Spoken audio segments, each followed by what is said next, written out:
میرے رسول کریم سید عالم صلی اللہ علیہ وسلم اپنے غلاموں پہ کرم فرماتے.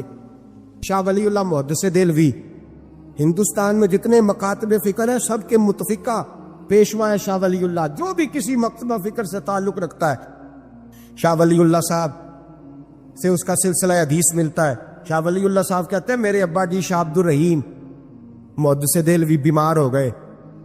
ساری زندگی نبی پاک کا دین پڑھایا, ساری زندگی حضور کے فرمان سے لوگوں کو آگاہ کیا, قرآن و سنت کا درس دیا, فالج ہو گیا. لوگ باتیں کرنے لگے. کہتے ہیں میرے والد صاحب کہتے ہیں میں رونے لگا کہ یا رسول اللہ میں کسی اور کا تو نہیں, میں تو آپ کا ہوں, نظر کرم ہونی چاہیے. فرماتے ہیں میرے والد گرامی کہ اچانک میرے گھر میں روشنی پھیلنے لگی, خوشبو آنے لگی, اور میرے استاد گرامی شاہ عبد العزیز محدث دہلوی خواب میں آئے. کہنے لگے عبد الرحیم یہ چارپائی سیدھی کر, جس طرف تیری چارپائی کے پیر ہے یہ دروازہ اس طرف کھلتا ہے, جلدی سے سائڈ بدل. کہتے ہیں میں نے فٹافٹ شاگردوں سے کہا سائڈ بدل دی. میں نے کہا استاد جی کیا ہونے لگا ہے؟ کہنے لگے تیرے گھر میں رسول اللہ تشریف لا رہے ہیں, نبی پاک کی جلوہ فرمائی کا وقت ہے. انفاس العارفین میں شاہ ولی اللہ, میں نے اس آدمی کی بات چھیڑی ہے جو سب کے متفقہ ہے. کہتے ہیں اندر آئے, نور آیا, روشنی آئی, خوشبو آئی. شاہ عبد الرحیم صاحب کہتے ہیں میں کیا دیکھتا ہوں, مصطفیٰ کریم آئے ہیں. ایک طرف ابو بکر صدیق ہے, دوسری جانب مولا علی شیر خدا ہے. فرماتے حضور تشریف لائے, اپنا کوئی ملے تو دکھ سارے یاد آ جاتے ہیں. کہتے ہیں وہ بیماری کا دکھ, ایک تنہائی, ایک غربت, ایک بیماری, ایک بڑھاپا, ایک لوگوں کے تانے. حضور کو دیکھا نا تو میرے آنسو دریا کی طرح بہے. کہتے ہیں رسول پاک میرے قریب آئے, میں فالج زدہ تھا, اٹھ نہیں سکتا تھا. چارپائی پہ بیٹھے بیٹھے میں نے حضور کے سینے پہ سر رکھ دیا اور رونے لگا. میرے آنسو حضور کے کرتے پہ گرنے لگے. کہتے ہیں نبی پاک کی داڑھی مبارک میرے چہرے سے لگنے لگی. اتنی تسلی دی محبوب نے, اتنی تسلی دی کہ فرماتے اگلے پچھلے سارے غم ہی میں بھول گیا. مجھے لگا کہ دنیا کا خوش قسمت خوش نصیب شخص میں ہوں اور مجھے فرشتے جن اور انسان سلامی دینے آ رہے. شاہ عبد الرحیم صاحب کہتے ہیں جہاں جہاں درد تھی نبی پاک نے دستے شفا پھیرنا شروع کیا. کہتے ہیں ہاتھ حضور کا لگتا گیا, شفائے اللہ عطا فرماتا گیا. فرماتے شفائیں دوڑ گئی, خوشبوئیں پھیل گئی, طاقتیں آ گئی. فرماتے حضور نے تھبکی دی, کہا بس کر دے, میں آج ہو گیا ہوں, میں آج ہو گیا ہوں. تسلی دی مصطفیٰ کریم, تسلی. خواب میری وچ آیا ماہی, میں اودے گل وچ پا لئیاں باواں, پھر ڈر دی ماری اکھ بھی نہ کھولا کتے پھر وچھڑ نہ جاواں. چر ہویا مینوں ترلے لیندیاں, کدی موڑ میرے ول واگاں. خواب میری وچ ایک وار دیا میں ساری عمر نہ جاگا. کہا نبی پاک بس کرنا, آج ہو گیا ہو. کہتے میرا دل کیا کہ حضور جا رہے ہیں تو کوئی تحفہ ہی عطا کر دے. اور پھر دل کیا کہ کبھی حضور اپنی داڑھی کے 2 بال مبارک منہ مبارک دیتے تو میرے نصیب چمک جائے. کہتے میرے دل میں خیال تھا,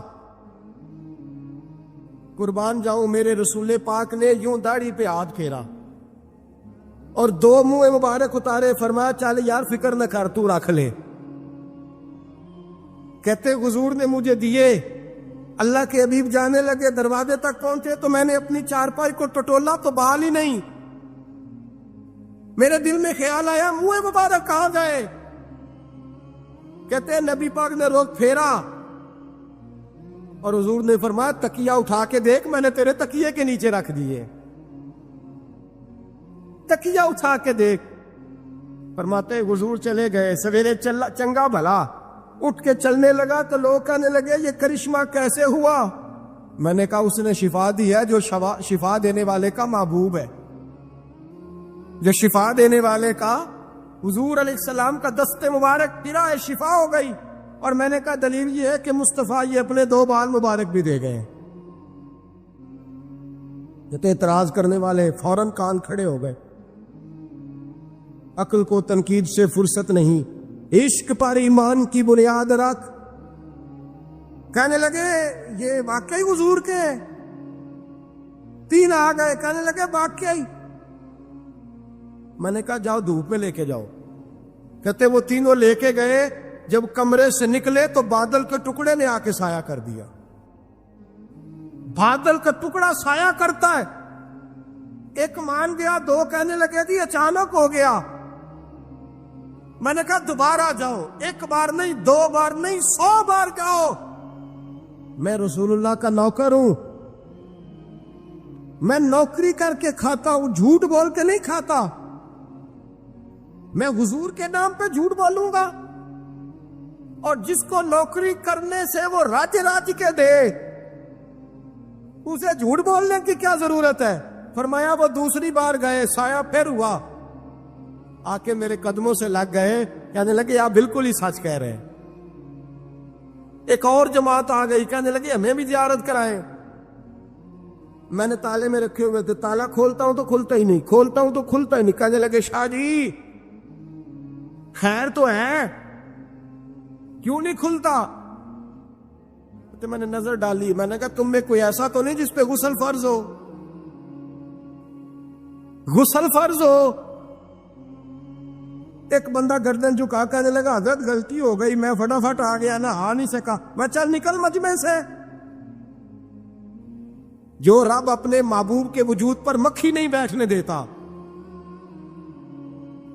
جس نے محبوب کا سایہ نہیں بنایا کہ کسی کا پیر نہ آ جائے، وہ محبوب کے منہ مبارک کے قریب ناپاک آدمی کو آنے دے گا؟ نکل۔ کہتے مجمع سے نکلا، میں نے چابی لگائی تو تالا فوراً ہی کھل گیا۔ واللہ وہ سن لیں گے، فریاد کو پہنچیں گے ہم۔ اتنا تو ہو کوئی فریاد کرے دل سے۔ ایک درویش سے کسی نے مدینے میں پوچھا تھا، اس نے کہا تھا یار لوگ اکتا بھی جاتے ہیں بار بار مدینے، بار بار مدینے، بار بار مدینے۔ جملہ درویش کا ہے، اگر آپ کی سمجھ میں آ گیا تو بڑی اچھی بات ہے، نہ بھی آیا تو جملہ تو قیمتی ہے۔ کہا جناب بار بار مدینہ شریف بندہ اکتا بھی تو جاتا ہے، تو اتنی بار؟ تو کہنے لگے اکتاتا وہ ہے جس سے گھر والے صحیح سلوک نہیں کرتے۔ جو کسی کے گھر جائے اور اسے پیار ملے، احترام ملے، کھانا اچھا ملے، شفقت ملے، محبت ملے، وہ تو کہتا میں نے پھر جانا ہے، میں نے پھر جانا ہے، میں نے پھر جانا ہے۔ اور کئی دفعہ اپنے بچوں سے لڑ کے کہتا تمہارے پاس نہیں رہنا، اس کے پاس جانا ہے۔ جو میری قدر بڑی کرتا ہے، کہنے لگے کیا کرے، تجلیوں کا لگا ہے میلہ، جدھر نگاہیں اٹھا کے دیکھا۔ یہ اس دروازے سے خیرات ہی نہیں ملتی، پیار بھی بڑا ملتا ہے۔ تو میرے بھائی حضور کا دیدار ہوتا ہے تو سورج میں روشنی ہے، نبی پاک کے جلوے چمکتے ہیں تو چاند میں ٹھنڈک ہے، حضور کے جلوے مہکتے ہیں تو سورج میں خوشبو ہے، پھولوں میں خوشبو ہے، چمیلی میں حسن ہے۔ یہ سارا حسن میرے مصطفیٰ کریم سید عالم صلی اللہ تعالی علیہ وآلہ وسلم کے دیدار کی برکت ہے۔ ہاں ظلم نہیں ہونا چاہیے، زیادتی، لوٹ سیل نہیں لگانی چاہیے کہ ہر میری طرح کا گناہگار پاپی اٹھ کے کہے مجھے بھی دیدار ہوا، مجھے بھی دیدار ہوا، مجھے بھی۔ یہ زیادتی ہے، یہ ظلم ہے۔ ہاں کسی کو دیدار ہوا ہے تو خوش نصیب ہے، اپنے اعمال کو سنوارے، دیدار والے کام کرنے شروع کر دے، اپنے اندر تبدیلی لے آئے۔ دیدار ہوا تو پھر انقلاب بھی ہونا چاہیے، پھر اس کے اندر تبدیلی آ جانی چاہیے، پھر اسے اپنے اوپر محنت کرنی چاہیے، لیکن اس کا انکار نہیں کرنا چاہیے۔ دیدار ہو اور حضور کا قربت ہو تو ملتا کیا ہے؟ اعلیٰ حضرت کہتے ہیں ان کی مہک نے دل کے گھونچے، ہم نے جان دے دی وعدہ دیدار پر، ہم سے وعدہ کیا گیا تھا کہ تم مرو گے نا تو تمہیں دیدار ملے۔ تو ہم نے جان ہی دے دی وعدہ دیدار، جان ہی دے دی وعدہ دیدار پر۔ اور پھر فرماتے ہیں نقد اپنا دام ہو ہی جائے گا۔ فرماتے ہیں ہم نے جان دی ہے اس وعدے پر کہ وہ ملے گا، تو امید ہے کہ یہ سودا ادھار نہیں۔ جیسے ہی قبر میں جائیں گے سامنے حضور کی زیارت نصیب ہو جائے۔ اس لیے لحد میں بھی عشق رخ شاہ کا تاگ لے کے چلے، اندھیری رات سنی تھی سو چراغ لے کے چلے۔ یہ حدیث آپ نے بھولنی نہیں، یہ تنہائیوں میں یاد رکھنے کی روایت ہے، یہ تنہائیوں میں پڑھنے کی روایت۔ یہ اپنے ذوق کو تازہ، جو لوگ کہتے ہیں نا وجد سرور کیف میں جانا چاہتا ہوں، وہ مشکاہ شریف کی اس حدیث کو دیکھے۔ اللہ کے حبیب علیہ السلام نے فرمایا لوگوں میں تمہیں بتاؤں قیامت کے دن اللہ تعالیٰ بندوں سے پہلا سوال کیا فرمائیں گے اور بندے اس کا جواب کیا دیں گے؟ یا رسول اللہ کرم فرمائیے، بتائیے۔ تو کریم فرمانے لگے اللہ تعالیٰ قیامت کے دن بندوں سے سب سے پہلا سوال، اگرچہ بعض اور احادیث میں اور سوالات بھی آئے ہیں قیامت میں جو سب سے پہلے ہوں گے، لیکن اس حدیث میں یہ والا سوال حضور نے بیان فرمایا۔ حضور فرمانے لگے اللہ قیامت کے دن اپنے بندوں سے سب سے پہلا سوال یہ فرمائے گا، کیا تم میری ملاقات کو پسند کرتے تھے؟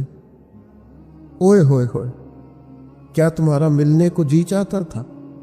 کبھی اے حقیقت منتظر نظر آنا لباس مجاز۔ اقبال کہتے ہیں تیرے کرم اتنے ہیں دل کرتا ہے تجھے دیکھیں، کبھی کبھی اے حقیقت منتظر نظر آنا لباس مجاز میں، لاکھوں سجدے تڑپ رہے ہیں میری جبین نیاز میں، تمہارا دل کرتا تھا مجھ سے ملنے کو؟ حضور فرماتے بندے عرض کریں گے مالک بڑا دل کرتا تھا۔ تو پھر اللہ فرمائے گا یہ گفتگو کی معنویت تو دیکھو یار، اس کا حسن تو دیکھو۔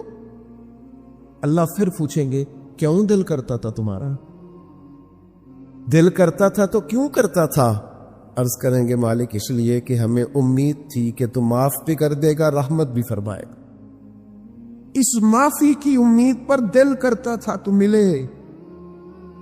حضور فرماتے ہیں پھر رب فرمائے گا مجھ پر واجب ہے، میں نے اپنے کرم سے واجب کر لیا ہے کہ آج تمہیں جنت عطا کروں گا۔ یہ جو ملاقات ہے نا، ملاقات کہ وہ ملیں گے، ان سے ملاقات ہوگی۔ عمر بیت گئی نا نام جپتے، عمر بیت گئی نا تذکرہ کرتے۔ ہم سے بھی لوگ پوچھتے ہیں کیا کمائی کی، کیا زندگی میں حاصل کیا؟ تو ہم کہتے ہیں شرق سے غرب تک، ملک کے ایک کونے سے لے کر دوسرے کونے تک مدینے والے کی بات کی، حضور کا ذکر کیا، نبی پاک کے اور میں اپنی حیاتی تو قربان تھی وہاں، ساری محمد محمد پکیندے گزر گئی ساری۔ یہ اعزاز ہے، یہ کرم ہے۔ اب کیا ہوتا ہے گناہگار لوگ اتنا بڑا دعویٰ تو نہیں کر سکتے، لیکن دل تو چاہتا ہے نا کہ چلو جس کا نام لیا ہے اس کی کبھی زیارت کی، کبھی ملاقات بھی ہو، کبھی نظر کرم بھی ہو۔ کسی نے اپنے محبوب سے کہا تھا کہ ذرا ایک نظر مجھ پہ بھی کیجئے، تو قریب بیٹھے ایک شخص نے کہا یار تو نے بڑا دعویٰ کیا ہے، جو محبوب ہوتے ہیں ان کو تکلیف نہیں دی جاتا، تو کہتا ہے پورا چہرہ ہی تیری طرف پھیرے۔ تو پھر اس نے اس درویش سے پوچھا کہ میں بھلا پھر کیا کروں، میرا دل تو میرا بھی کرتا ہے نا۔ چلو یہ تو آپ کی بات ٹھیک ہے کہ اب میں محبوب سے کہوں کہ اتنی تکلیف کرے کہ میری طرف پورا رخ پھیرے تو ٹھیک نہیں، تو پھر بتائیں میں کیا کروں؟ تو اس نے کہا ان راہوں میں کھڑا ہو جا جن راہوں کی طرف وہ کریم دیکھتا ہے۔ چلو اسی با کردار کو دیکھتے دیکھتے بیچ میں تیرے اوپر بھی نظر، مجھ پہ محشر میں نصیر ان کی نظر پڑ ہی گئی، مجھ پہ محشر میں نصیر ان کی نظر۔ اوئے ہوئے اللہ کرے آپ کو بھی وہ لطف آئے جو مجھے آ رہا۔ کہتے مجھ پہ محشر میں نصیر ان کی نظر، یہ انتہائی عاجزی ہے کہنے والے کی۔ اس نے بالکل اپنے آپ کو ختم کر کے کہا کہ میں قابل تو نہیں تھا، اور میں پھر تکلیف دیتا کہ میری طرف دیکھیں اسپیشل میرے لیے وقت نکالے۔ پر کرم یہ ہوا کہ مجھ پہ محشر میں نصیر ان کی نظر پڑ ہی گئی، کہنے والے اسے کہتے ہیں خدا کا کرنا، کہنے والے اسے کہتے ہیں خدا کا کرنا۔ اللہ نے کیا کہ نظر مجھ پر پڑ ہی گئی، اور جب پھر پڑ گئی تو تیری ایک نظر کا کمال ہے اور میری زندگی کا سوال ہے، بس جب پڑ گئی تو سو پھر پڑ گئی۔ موت سے وہ بندہ کبھی نہیں ڈرتا جسے ملاقات کا شوق ہو، ملنا چاہے داتا علی اجمیری سے اور موت سے ڈرے، ملنا چاہے حضرت غوث پاک جیلانی سے اور پھر موت سے ڈرے۔ زندگی گزری ہو علی علی کرتے پھر موت سے ڈرے، عمر بھر سیدنا عثمان غنی کی سخاوت کی بات کی ہو اور پھر جنت میں جا کے ان سے ملنے کا شوق پیدا نہ کرے، ساری زندگی سیدنا فاروق کا عدل بیان کیا ہو، ساری زندگی ان کے انصاف کا تذکرہ کیا ہو، پوری امت کو بتایا ہو کہ اگر جینا چاہتے ہو تو عمر کے رستوں پر چلو، اور پھر یہ موت سے ڈرے اور مر کے جناب فاروق اعظم کی زیارت کو پسند نہ کرے۔ جسے صدیق کی وفائیں یاد ہو، جنہیں جناب ابو بکر صدیق کا عشق یاد ہو، وہ پھر ان کی زیارت نہ کرنا چاہے اور ساری عمر حضور کی نعت پڑھی ہو۔ مانا نہیں آتا تھا پھر بھی کہا بلغ العلا بکمالہ کشفت تجا بجمالہ حسنت جمیع خصالہ صلو علیہ بالہ سے نہیں ترجمہ آتا تھا، پر جب بھی کو پڑھتا تھا یہ بھی جھومتا تھا، مولا یا صلی وسلم دائما۔ میں آپ کو بتاتا ہوں، توتلا آدمی، توتلا اور دیوانہ مجذوب بیچارہ، سمجھ نہیں، توتلا بولنا بھی ٹھیک نہیں آتا۔ مجھے نماز کا سلام پھرا دو، وہ جلدی آ گئے اور ایک مجذوب آدمی اتنے سادے تھے تو سلام لی تو کرنے لگے میں گل کر لی سی، تو میں نے ان سے کہا کہ تھوڑی دیر کے بعد ملتے ہیں، 7 آدمی ہے، اللہ مجھے معاف کرے، میں کوئی نقل تو نہیں ان کی اتار سکتا، اس زبان کو ہم توتلی نہیں کہتے، ہم اس زبان کو بلالی زبان کہتے ہیں۔ یہ بڑی خوبصورت زبان ہوتی ہے، یہ جو توتلے لب و لہجے ہوتے ہیں نا، وہ جب بچہ پوری طور پہ اماں نہیں کہہ سکتا، توتلا ہوتا ہے تو کوئی مزہ آتا ہے اماں کو اماں کہلوانے میں، جب وہ پوری طور پر باپ کو بابا نہیں کہہ سکتا اور توتلا ہوتا ہے تو کوئی مزہ آتا ہے کہنے میں۔ وہ جب دادی نانی دادا کہتا ہے تو دادے کا دل کرتا ہے یہ 100 بار کہے، کیونکہ اسے کہنا نہیں نہ آتا، لیکن اس توتلاہٹ میں جو اس کو لطف آتا ہے۔ مجھے بڑے لوگ آ کے شعر سناتے ہیں، میں نے بڑے خوشگلو نعت خانوں سے زندگی میں سنا ہے، وہ صاحب میرے پاس آئے اور میں نے کہا بعد میں ملیں گے، تو 7 آدمی ہے، مجذوب ہے، پورا شعور نہیں رکھتا، مجھے کہنے لگا مصطفیٰ جان رحمت کے بعد، مصطفیٰ جان رحمت پہ لاکھوں سلام کے بعد، یعنی مانا یہ تھا کہ سلام کے بعد۔ اب بڑے بڑے سریلے بندوں سے بھی بندہ سنتا ہے، میرا دل کرے، اور میں نے جان بوجھ کے ان سے کہا دوبارہ کیا آجے ذرا، کیونکہ توتلے تھے نا، میں نے کہا تو کہنے لگے مصطفیٰ جان رحمت پہ لاکھوں سلام کے بعد، او میرے عزیز یاد رکھو ساری زندگی حضور کی نعتیں پڑھی، نبی پاک کے تذکرے سنے، اب موت سے ڈر جائیں؟ حالانکہ موت تو ایک پل ہے، پل سے گزریں گے تو سامنے اللہ کا دیدار بھی ہوگا، مدینے والے کی زیارت بھی نصیب ہو،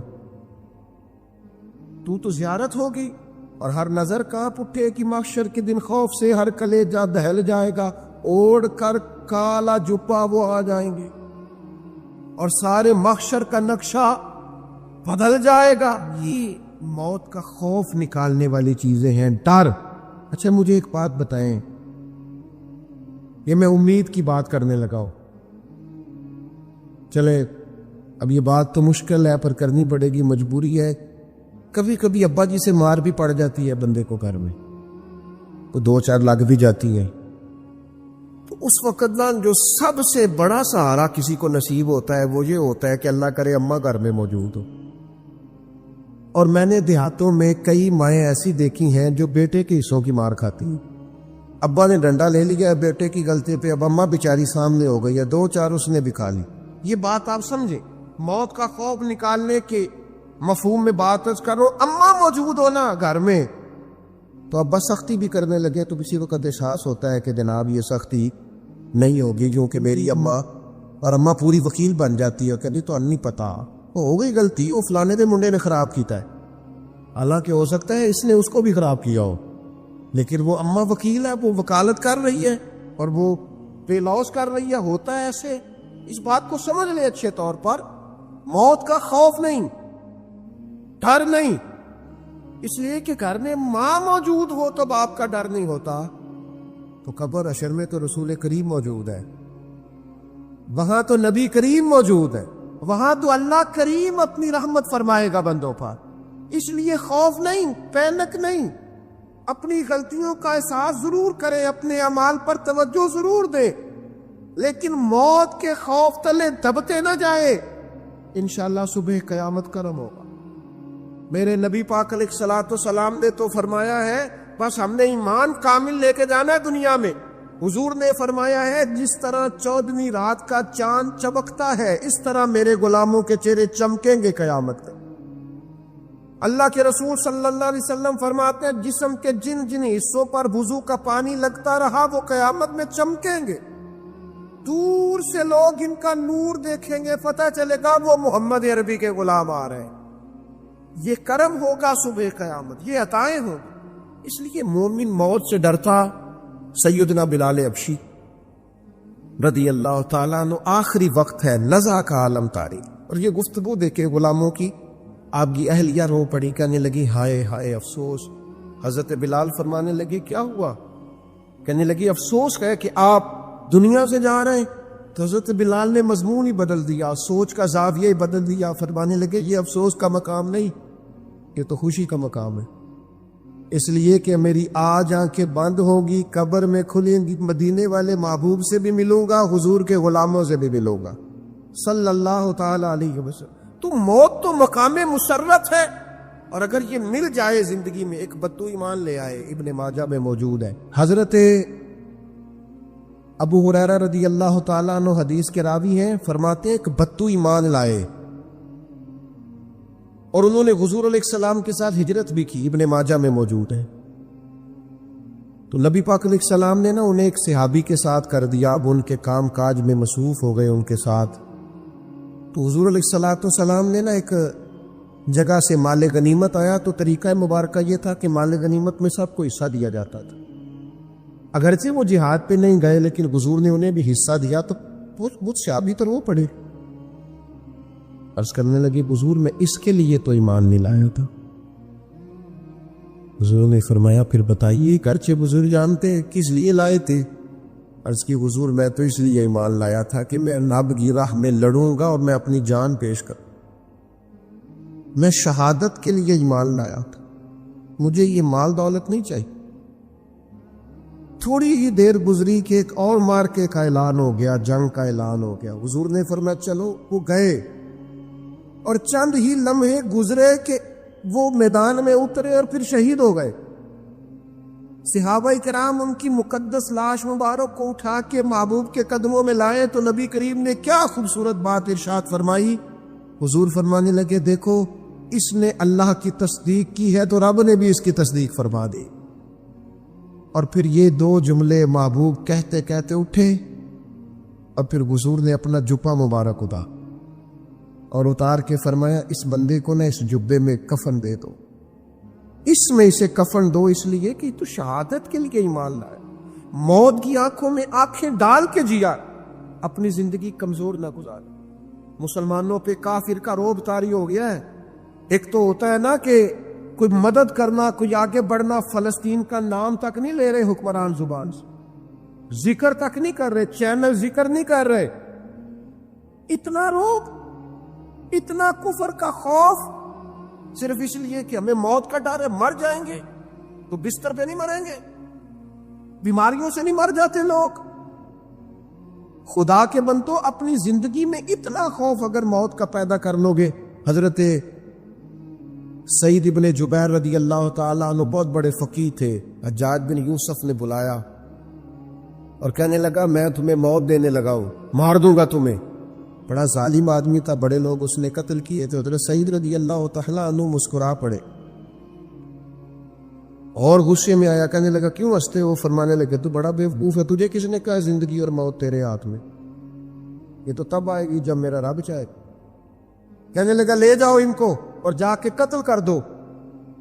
تو وہ جب جلاد لے جا رہے تھے تو آپ اور کھل کے مسکرائے، ہنسے. یہ آپ کی طاقت ہے کہ موت کو دیکھ کے مسکراہٹ ہو، لبوں پہ تبسم، رقصہ ہو، مسکرائے. جب آپ مسکرا رہے تھے تو اس کو اور غصہ آیا، واپس بلایا، کہنے لگا مسکراتے کیوں ہو؟ فرمانے لگے تیری جرت پہ مسکرا رہا، اور اس بات پہ مسکرا رہا ہوں کہ رب کتنا بے نیاز ہے، تیرے جیسے لوگوں کو بھی مہلت دے رکھی ہے، کتنا بے نیاز ہے، تیرے جیسے لوگوں کو مہلت. اور کچھ سے کہنے لگا میرے سامنے قتل کرو. حضرت سعید ابن جبیر رضی اللہ تعالیٰ عنہ نے منہ کعبے کی طرف کر کے پڑھنا شروع کیا، انی وجہت وجہی للذی فطر السماوات والارض حنیفا وما انا من المشرکین. آپ یہ پڑھ رہے تھے تو کہنے لگا اس کا منہ کعبے سے پھیر دو. کعبے سے منہ پھیرا تو آپ فرمانے لگے تو بڑا ہی بیوقوف ہے، میرا رب کو صرف کعبے کی طرف مقید ہے، وَلِلَّهِ الْمَشْرِقُ وَالْمَغْرِبُ فَأَيْنَمَا تُوَلُّوا فَثَمَّ وَجْهُ اللَّهِ. چہرہ پھیر دیا جب اس نے تو آپ فرمانے لگے مشرق بھی اللہ کا، مغرب بھی اللہ کا، اور اللہ فرماتا ہے تم جدھر بھی منہ کرو ادھر ہی اللہ کی رحمت ہے. یہ پڑھا تو اب اس نے لٹایا، اور جب وہ آپ کو قتل کر رہا تھا تو حضرت سعید ابن جبیر کی ایک زوردار آواز گونجی، فرمایا یاد رکھنا مجھے اسی طرح قتل کرنا جس طرح تم خود قیامت میں قتل ہونا پسند کرتے ہو. میرا آخرت پر یقین کامل ہے، محشر میں عدالت لگے گی، میں تمہیں قتل کروں گا. میں حضرت سعید ابن جبیر کی وہ جرت تھی کہ دربار سارا لرز گیا حجاج کا. حضرت سعید ابن جبیر رضی اللہ تعالیٰ عنہ کہنے لگے اللہ اسے میرے بعد کسی پر مسلط نہ کرے، میرا قتل آخری ہو، میرے بعد نہ ہو. ڈر گئے لوگ، سہم گئے. اور وہ جو جلاد آپ کو قتل کر رہا تھا اس کے بھی ہاتھ کانپ رہے تھے. اتنی جرت، موت کا ایک منٹ کے لیے خوف نہیں. حضرت سعید ابن جبیر رضی اللہ تعالیٰ عنہ شہید ہو گئے تو اتنا خون نکلا، اتنا خون نکلا، اتنا خون نکلا، خود پانی نہیں ہو رہا. ایک طبیب بیٹھا تھا، ہانپتے کانپتے ڈرے ہوئے، سہمے ہوئے. حجاج کہنے لگا اسے اتنا خون؟ تو کہنے لگا بادشاہ میں نے سالوں مریض دیکھے ہیں، اس کو پتہ چل جائے نا مرنے والا ہو وہ تو اتنا خوف پہ آتا ہے، پہلے ہی اس کا سارا خون جم جاتا ہے اور سکڑ جاتا ہے اور اس کا خون جل جاتا ہے. یہ جو بندہ تم نے شہید کیا ہے نا اس میں ایک رتی برابر بھی موت کا خوف نہیں. موت کے خوف سے بے نیاز تھا، اتنا خون نکلا. حضرت سعید ابن جبیر شہید ہوئے اسی دن حجاج کے پیٹ میں درد شروع ہوا، صرف 15 دن. حجاج بعد میں زندہ رہا 15 دن اور ساری رات تڑپتا تھا، کہتا تھا مجھے خواب میں آ کے پیروں سے گھسیٹتے. حضرت سعید ابن جبیر چلاتا تڑپتا. 15 دنوں کے اندر طبیبوں نے کہا تیرا جو مرض ہے یہ کوئی آسمانی عذاب ہے. میرے عزیز موت سے ڈرے نہیں، بلکہ جو ظالم ہو ان کو ڈرا دے، یہ مومن کی شان ہے. اپنی زندگی کے اندر سے موت کا خوف نکال دے تاکہ زندگی کے جو دن ہیں وہ جیے تو جا سکیں، وہ انسان مضبوطی سے وقت سے گزار سکے. حضرت علی شیر خدا رضی اللہ تعالیٰ عنہ نا وہ جیکٹ نہیں پہنتے تھے جنگی، جو کمر پہ پیچھے لوگ پہنتے تھے نا تلوار کوئی مارے تو زخم نہ ہو. تو کسی نے مولا علی شیر خدا رضی اللہ تعالیٰ عنہ سے فرمایا پشت بر آپ وہ جیکٹ نہیں پہنتے لوہے کی. آپ فرمانے لگے پشت تو دکھانی نہیں تو کہنے لگے موت سے ڈر نہیں آتا؟ فرمایا بالکل بھی نہیں. اور فرمایا مجھے بالکل ڈر نہیں آتا کہ میں موت پر آ گروں یا موت میرے اوپر جا گر. ہم تو شہادت حضرت خالد بن ولید رضی اللہ تعالیٰ عنہ ایک دن نوجوانوں کو خطاب کرتے کرتے کہنے لگے موت سے کبھی نہ ڈرنا، میں نے ساری زندگی جنگوں میں گزاری ہے، میرے وجود پر ایک ذرہ بھی جسم کا حصہ ایسا نہیں جس پر زخم نہ ہو. اور یہ کہتے کہتے رو پڑے. فرمانے لگے یہ بات کرتے کرتے رو پڑے. فرمانے لگے دیکھ لو زندگی ساری میدانوں میں گزاری ہے لیکن شہادت اللہ تعالیٰ نے میرے لیے وہاں نہیں لکھی تھی، یہاں اللہ تعالیٰ نے اپنی رحمت کے لیے موت میرے لیے لکھی تھی. تو یہ تو اللہ کا کرم ہے. قریب ایک بزرگ صحابی اور بیٹھے تھے، فرمانے لگے آپ کی نیت شہادت کی تھی، انشاءاللہ آپ قیامت میں شہیدوں میں کھڑے کیے جائیں گے.